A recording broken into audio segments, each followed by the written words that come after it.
Hello guys, welcome back to my channel Naukri Geleya. ಇಲ್ಲ ನನ್ನ ಸ್ನೇಹಿತರಿಗೆ ಹಾಗೂ ಸಹೋದರಿಗೆ ನಮಸ್ಕಾರ.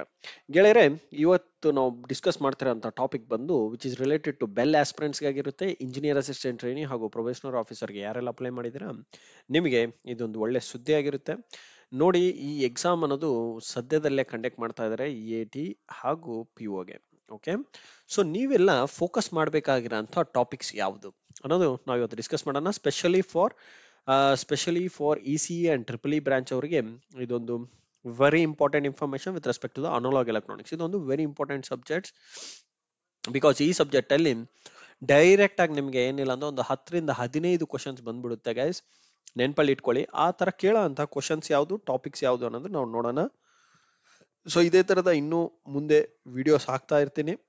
ಸೊ ಹಾಗಾಗಿ ನೀವು ಆ ವಿಡಿಯೋಸ್ ನೋಡ್ಬೇಕು ಅಂದ್ಕೊಂಡ್ರೆ ಹಾಗೂ ಪ್ರತಿ ಅಪ್ಡೇಟ್ನು ಸಹ ತಿಳ್ಕೊಬೇಕಂತಂದ್ರೆ ನಮ್ಮ ಚಾನೆಲ್ನ ಸಬ್ಸ್ಕ್ರೈಬ್ ಮಾಡ್ಕೊಳ್ಳಿ, so that you will be notified as soon as we upload the video. And ಈ ವಿಡಿಯೋನ ಕೊನೆ ತನಕ ವಾಚ್ ಮಾಡಿ. Okay, so let us continue with the session without any wasting our time, valuable time. So analog electronics ಅಲ್ಲಿ ಏನಿದೆ? Analogue electronics ಅಂದ್ರೆ ಏನು guys?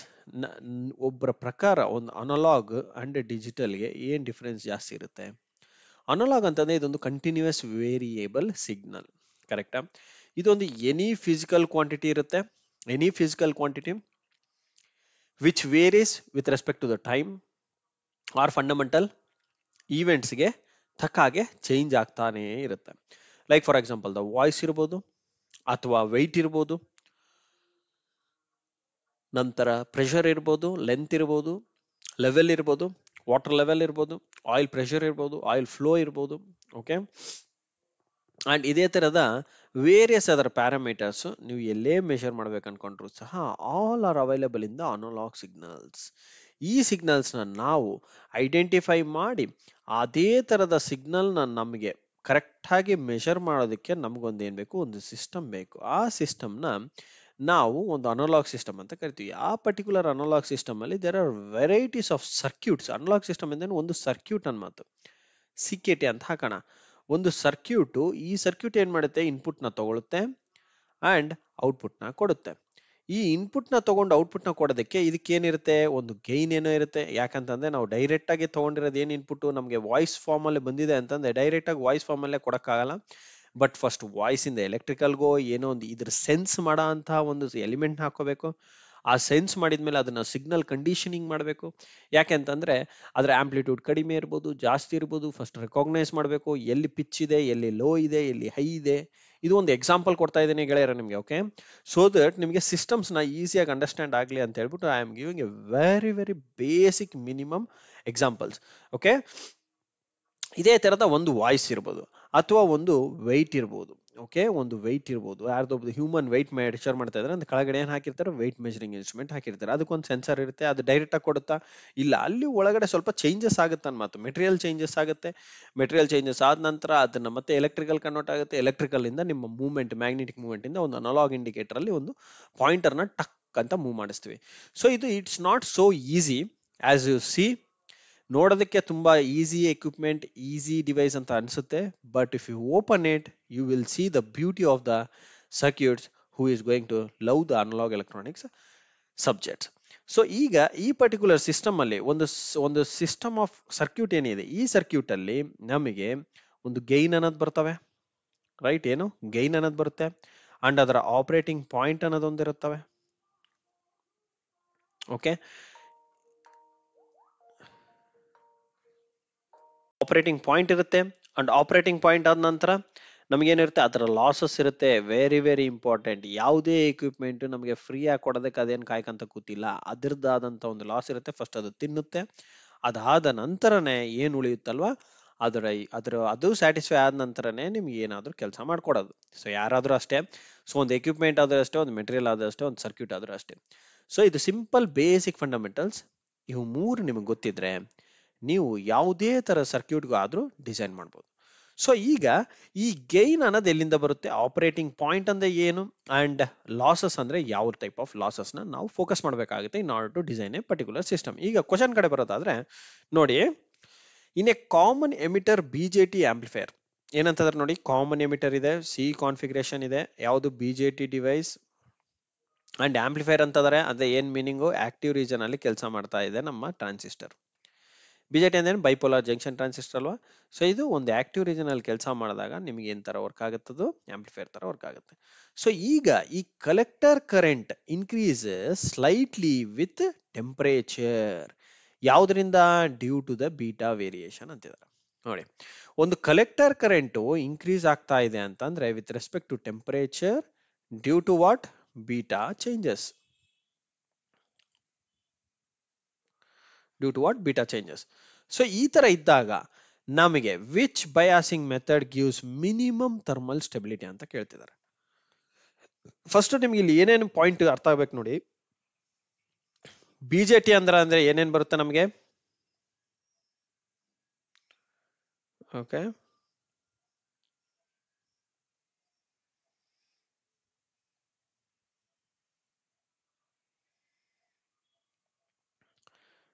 ಒಂದು ಬೇಸ್, ಎಮಿಟರ್, ಕಲೆಕ್ಟರ್. ಇದನ್ನ ನಾನೇನಾದ್ರೂ ಈ ತರ ಹಾಕಿದ್ರೆ,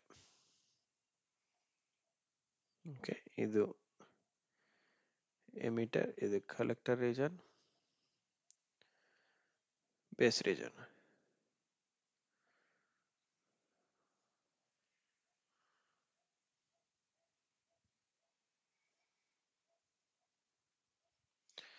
ಸೊ ಕಾಮನ್ ಎಮಿಟರ್ ಕಾನ್ಫಿಗರೇಷನ್ ಅಂದ್ರೆ ಎಮಿಟರ್ ಬಂದ್ಬಿಟ್ಟು ಕಾಮನ್ ಆಗಿರಬೇಕು with respect to base as well as with respect to collector. So ಆಗಿದ್ದಾಗ ನಿಮಗೆ ಬೀಟಾ ಅನ್ನೋದು ಏನ್ ಬರುತ್ತೆ? That is nothing but IC/IB. ಕರೆಕ್ಟಾ? ಇದ್ದಾಗ ಕಲೆಕ್ಟರ್ ಬೈ ಬೇಸ್ ಮಾಡಿದ್ರೆ ನಮ್ಗೆ ಏನ್ ಬರುತ್ತೆ? ಬೀಟಾ ಬರುತ್ತೆ ಅಂತ ಗೊತ್ತಿದೆ. ಕರೆಕ್ಟಾ? ಅಂಡ್ ಅದೇ ತರ ಸಿಮಿಲರ್ ಆಗಿ ನೀವು ಕಲೆಕ್ಟರ್ ಬೈ ಎಮಿಟರ್ ಮಾಡಿದ್ರೆ ನಿಮ್ಗೆ ಏನ್ ಬರುತ್ತೆ? ಆಲ್ಫಾನು ಬರುತ್ತೆ ಅಂತಾನು ಗೊತ್ತಿದೆ.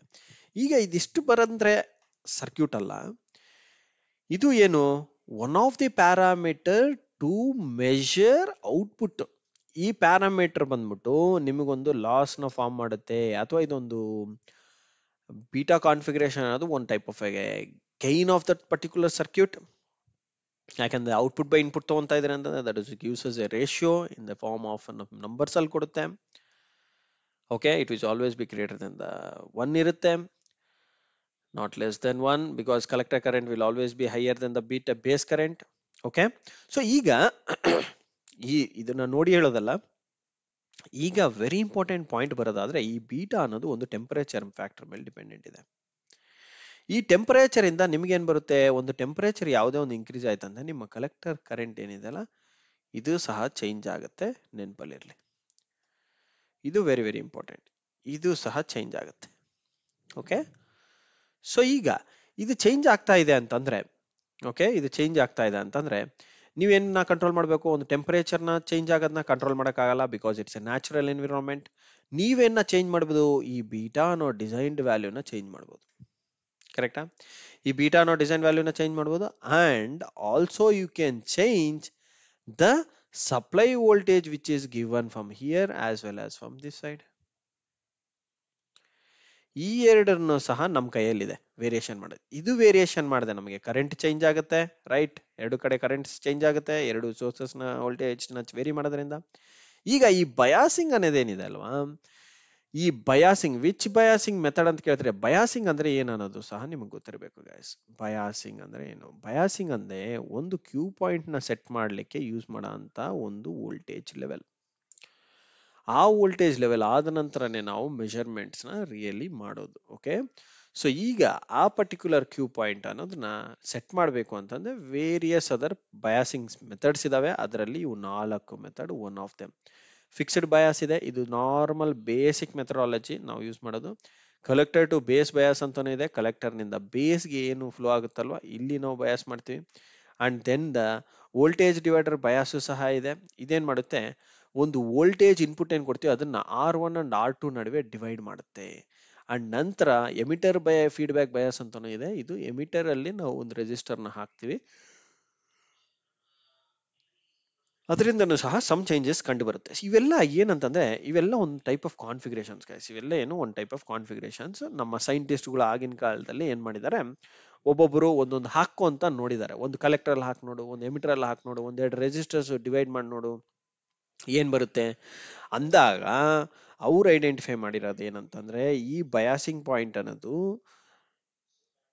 ಚೇಂಜ್ ಮಾಡ್ಲಿಕ್ಕೆ ನಾವು ಇಷ್ಟೆಲ್ಲ ಮೆಥಡ್ ಯೂಸ್ ಮಾಡ್ಬೋದು. ಬಟ್ ಆದ್ರೆ ಆ ಚೇಂಜ್ ಮಾಡೋದ್ರಲ್ಲಿ, ಆ ಪಾಯಿಂಟ್ ನ ಫಿಕ್ಸ್ ಮಾಡೋದ್ರಲ್ಲಿ, ಬಯಾಸಿಂಗ್ ಪಾಯಿಂಟ್ ನ ಫಿಕ್ಸ್ ಮಾಡೋದ್ರಲ್ಲಿ, I mean the Q point ನ ಫಿಕ್ಸ್ ಮಾಡೋದ್ರಲ್ಲಿ ಥರ್ಮಲ್ ಸ್ಟೆಬಿಲಿಟಿ ಸಹ ಚೇಂಜ್ ಆಗ್ತಾ ಇದೆ ಅನ್ನೋದು ಗೊತ್ತಾಯ್ತು ಅವ್ರಿಗೆ. ಅಂದ್ರೆ ಟೆಂಪರೇಚರ್ ಇಂದ ನಮ್ಮ ಕಲೆಕ್ಟರ್ ಕರೆಂಟ್ ಮೇಲೂ ಎಫೆಕ್ಟ್ ಇದೆ. ಕರೆಕ್ಟ್ ಆಗಿ ಪ್ರಪೋರ್ಷನ್ ಆಗಿ ನಮ್ಗೆ ಏನ್ ಇನ್ಪುಟ್ ಕೊಡ್ತೀವಿ ಅಷ್ಟಕ್ಕೆ ಬೇಕಾದಷ್ಟು ಕರೆಂಟ್ ಬರ್ತಾ ಇಲ್ಲ, ಇನ್ನೂ ಸ್ವಲ್ಪ ಹೆಚ್ಚು ಕಡಿಮೆ ಬರ್ತಾ ಇದೆ. ಆ ಕರೆಂಟ್ ಎಲ್ಲಿಂದ ಬರ್ತಾ ಇದೆ ಅಂತ ಗೊತ್ತಾದ್ರೆ, ಅದು ತಿಳ್ಕೊಂಡಿದ್ದಾಗ ಗೊತ್ತಾಗಿದೆ ಅವರಿಗೆ ಅದು ಟೆಂಪರೇಚರ್ ಇಂದ ಬರ್ತಾ ಇದೆ ಅಂತ ಹೇಳ್ಬಿಟ್ಟು. ಆ ಟೆಂಪರೇಚರ್ ಯಾವುದು? ಈ ಬೀಟಾ ವೇರಿಯೇಷನ್ ಇಂದ ಬರ್ತಾ ಇದೆ. ಸೊ ಈಗ ನಾವು ನೋಡೋದಾದ್ರೆ ಒಂದು ಟೇಬಲ್ ನ ಕೊಡ್ತೀನಿ ನಿಮ್ಗೆ. ಈ ಟೇಬಲ್ ನ ನೋಡಿದ್ರೆ ನಿಮ್ಗೆ ಮುಕ್ಕಾಲ ಭಾಗ ಪ್ರಾಬ್ಲಮ್ ಸಾಲ್ವ್ ಆಗೋಗ್ಬಿಡುತ್ತೆ. ಈ ಟೇಬಲ್ ಅಲ್ಲಿ ನೀವು ಫೋಕಸ್ ಮಾಡಬೇಕಾದ್ದು method, component, stability, dependency, feedback. Advantage disadvantage ಏನ್ ಬೇಕಾಗಿಲ್ಲ. ಫಸ್ಟ್ ಯಾವುದು? Fixed bias. ಈ ಫಿಕ್ಸ್ಡ್ ಬಯಾಸ್ ನೋಡೋದಾದ್ರೆ ಒಂದು ಬೇಸ್ ರೆಸಿಸ್ಟರ್ ನ ಫಿಕ್ಸ್ ಮಾಡಿರ್ತಾರೆ. ಓಕೆ, ಒಂದು ಬೇಸ್ ರೆಸಿಸ್ಟರ್ ಇರುತ್ತೆ. ನೋಡಿ ಸ್ಟೆಬಿಲಿಟಿ ಏನಂತ ಕೊಟ್ಟಿದೆ?